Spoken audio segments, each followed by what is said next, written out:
Well, hello everyone, and welcome to the Icon of the Seas, the largest passenger cruise ship in the world. My name is Kat, and I'm a part of the live music entertainment team here on board. I'm a singer at Lou's Jazz and Blues Lounge. The ship has been sailing for just over a few months now, and this month I believe we are at its full capacity, which is almost 10,000 people, which is insane. So let's have a look around and explore the ship. I will show you some of my favorite spots and also some of the exclusive areas that are off limits to guests. And of course, I will talk a little bit about my work here and the ups and downs of life at the sea.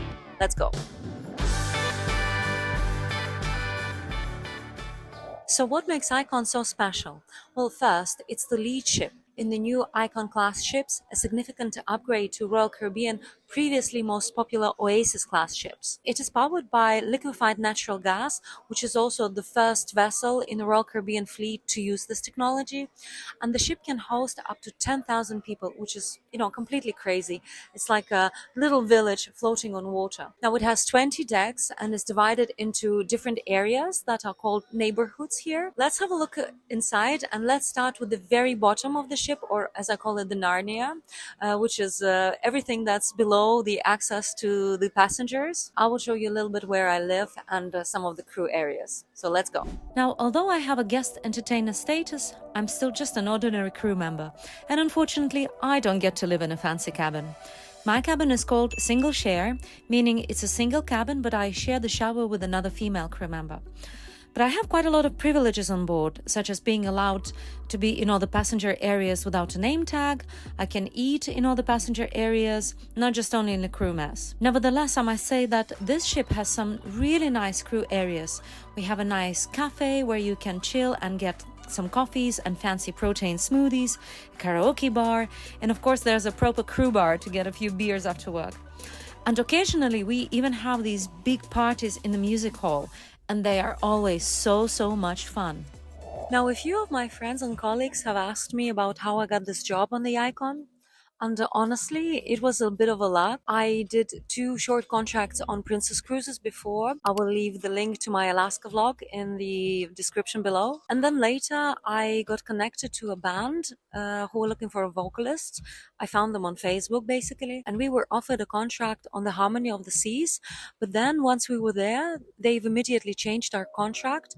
And after 3 weeks, we were transshipped to Cadiz, where the Icon was stationed just before sailing to Miami and starting passenger cruises. But actually at that time I didn't get on the ship because my medical wasn't ready, so I had to return to Latvia for Christmas and New Year and then complete all the documents. And then I only joined the ship in beginning of February, and so far I've been already extended 3 times. So now I'm at my 3rd extension and I have only 2 weeks left, and in total my contract's been like 4 months, which is the longest one I've done so far. I play in 2 different venues. One is Lou's Jazz and Blues Lounge, where we play with a sextet, and we do a selection of a sort of standard jazz repertoire. Some of them are instrumental, some of them are vocal arrangements. We also required in our contract to do specific thematic sets. We are doing blues sets and music from 1920s and 2 sets of, we call it like pop jazz, which is basically popular music arranged in a more jazzy way. But the rest is like jazz. But nothing contemporary, actually. 1 day a week, I do another show at a venue called Empire Supper Club, and it is like a posh dining experience, really expensive, and you have to pre-book it. And they offer like a 7-meal course paired with wine and stuff, and it's an entirely scripted show where we offer sort of music pairing, which is music paired with a meal. In terms of our status here on the ship, it's a little bit strange. We're somewhere in the middle. We're still crew, but we are like guest entertainers, so we get to live in crew areas. We have access to all the crew areas. We have to do all the safety trainings. But in terms of privileges, we also have access to all the guest areas. I don't have to wear a name tag when I'm outside. I can chill in the pool. I can chill in the hot tub. I can't use passenger elevators though, but I have quite a lot of freedom on the ship, which is really nice because honestly, I wouldn't know if I would be able to survive here for so long, if I weren't allowed, to go out. I also know that a lot of ordinary crew, well, I call it ordinary, regular crew members, not all of them are allowed to go out in the ports. A few of my friends from the orchestra, for example, they are actually not allowed to go out in Miami port, which is, the biggest and the nicest port. I feel rather privileged to have this job.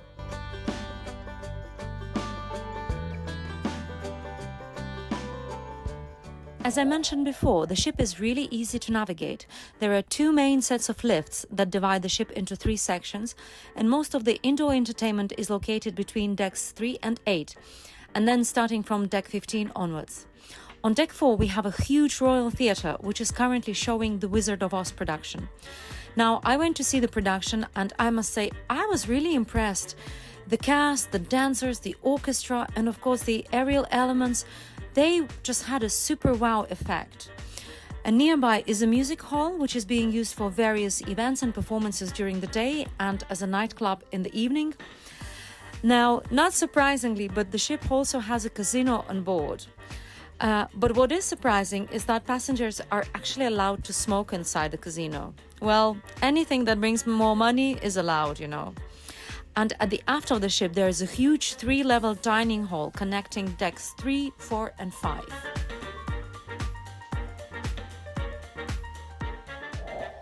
At the very heart of the ship, decks 5 and 6 are connected inside by a huge space that is called the Promenade, which has all sorts of small cafes and bars and fancy shops and various guest services. Now, there's always some kind of entertainment going on.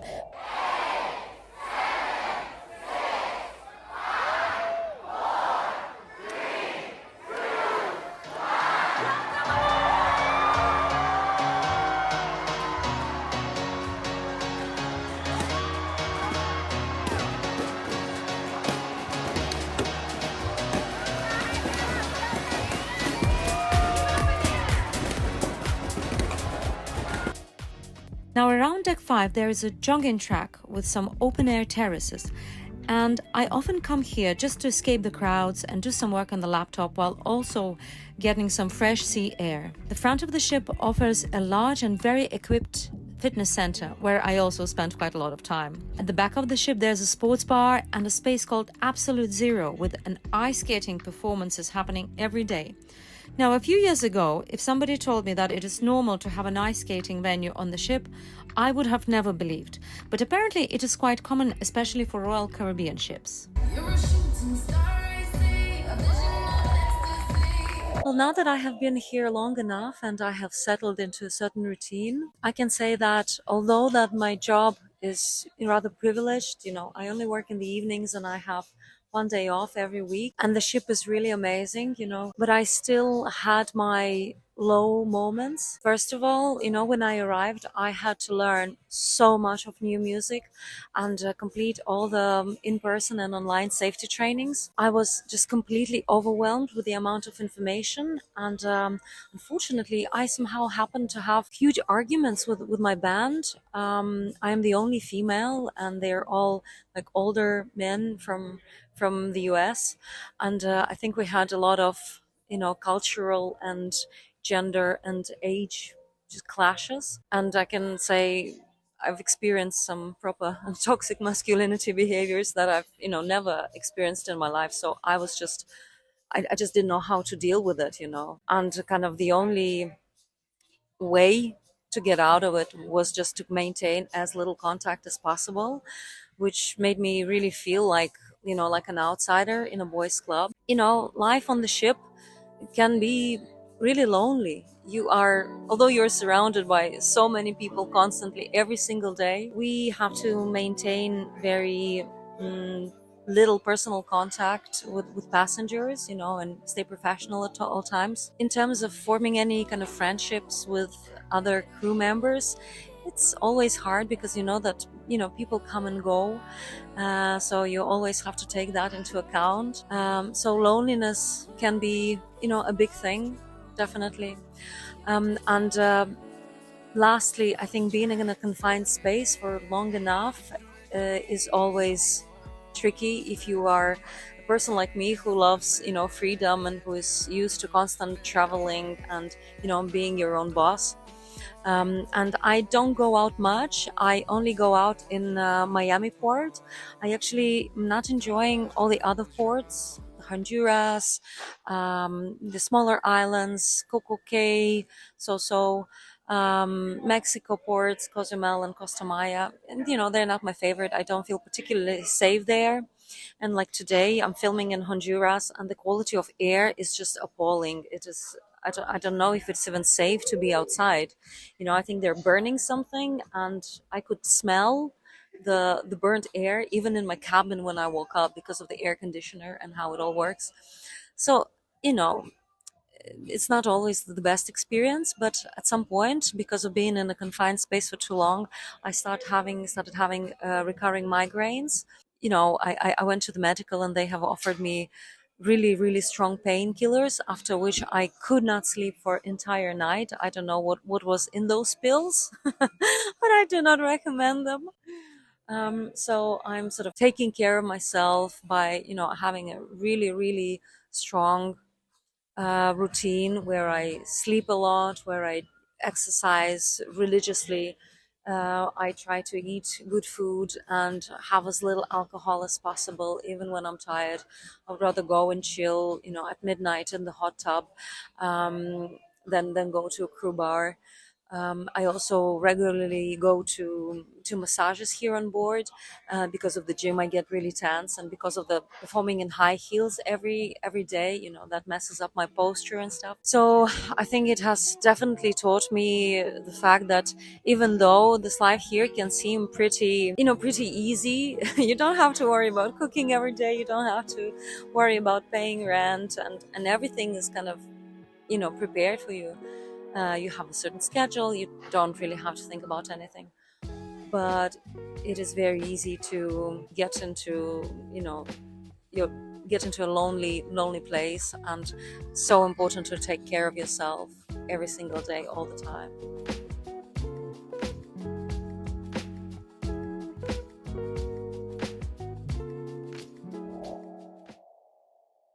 Now let's get back to exploring the ship.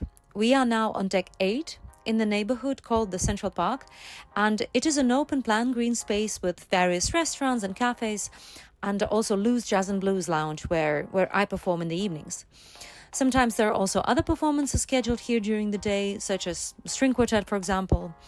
And on Thursdays, I do another show at the Empire Supper Club, which is also located on deck 8, which is like a premium dining experience with scripted live entertainment and music that is paired to a 7-course meal.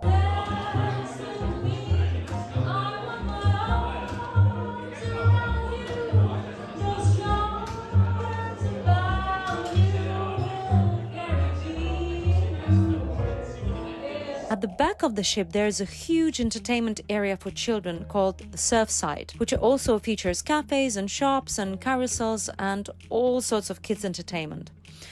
I must say, this is 100% family ship. There are children everywhere, all the time. And we occasionally even get some complaints from guests that they thought they were booking a getaway vacation, but they ended up in some sort of kindergarten on the water. We are now at the top of the ship on deck 15, and this is where all the water fun is located. Here you can find pools, hot tubs, a huge variety of water slides and other entertainment such as the rock climbing, golf and the venue called Aquadome. There's a special aqua cast hired to perform a variety of routines consisting of diving, dancing and even synchronized swimming. As you have guessed, our entertainment division is rather big, consisting of 3 different casts, musicians, recreational staff, tech department, and all sorts of other supporting jobs. But back to deck 15. On this ship, you will never go hungry because there are cafes literally everywhere. Now, Windjammer is the most popular guest buffet with a choice of food suitable basically for anyone. Myself, I occasionally go to the Aquadome Cafe and treat myself with pancakes filled with vanilla custard, raspberries and Nutella. Now you understand why I religiously go to gym on this ship. Now, Deck 15 also offers a few special areas to chill with a cocktail or to enjoy the sunshine without children. Occasionally, crew members are allowed to use the water slides, but this normally happens after midnight when passengers are not around, and we end up having some sort of little crew party in the middle of the night in the middle of the ocean, which is so much fun. I mean, of course, all of this is authorized by management and is planned well ahead. Well, I hope you have enjoyed this little trip around the Icon of the Seas, but there is one more area that I'd like to show you, and it's rather special because only the captain and the high-ranking officers are allowed to go there. And of course, it's the bridge. It's where all the navigational decisions are happening. And we had to jump through quite a few hoops to organize this trip, but it didn't disappoint us. So see for yourself.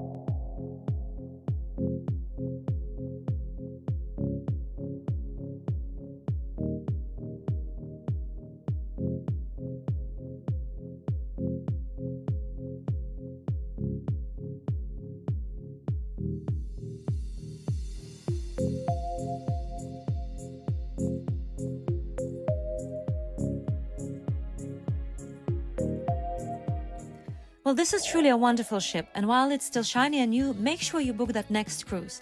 As for me, well, I hope to be invited to do the inaugural sailing of the next Icon-class ship, the Star of the Seas, in summer 2025.